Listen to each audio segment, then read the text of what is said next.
पत्रकार परिषद बोलवलेली आहे,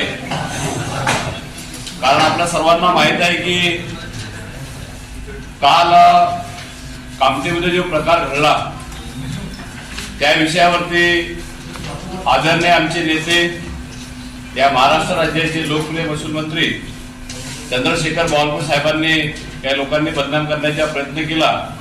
त्याचप्रमाणे आमचे उमेदवार अजयजी अग्रवाल यांच्यावर सुद्धा काही खोटे आरोप लावले। त्या अनुषंगाने आज ही पत्रकार परिषद इथे आपण आयोजित केलेली आहे। आम्ही तुम्हा सर्वांना प्रेस नोट दिलेली आहे। मी एकदा ते प्रेस नोट आपल्या सर्वांना वाचून दाखवते की आमच्यावर कशा प्रकारे खोटे आरोप केले आहेत। खरं म्हटलं तर विरोधाकडून खोटे आरोप लावून भारतीय जनता पक्ष आणि माननीय पालकमंत्री चंद्रशेखर बावनकुळे साहेब यांना बदनाम करण्याचा प्रयत्न काल केला गेलेला आहे।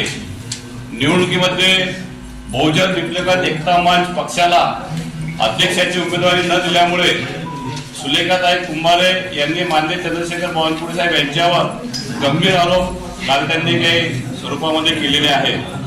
काल जे धाड त्यांनी जे टाकलेले आहे सुनील अग्रवालवर, त्यांच्या फार्म हाऊस सोबत भारतीय जनता पक्षाचा काही संबंध नाही। ज्यांच्या फार्म हाऊस वरती काल सुनील अग्रवाल जे धाड टाकलेले आहे तो भारतीय जनता पार्टीचे काहीच कोणत्या पदावर नाही आहे, काही सदस्य वगैरे काही आहे नाही आमच्या कुठल्याच पक्षाचे।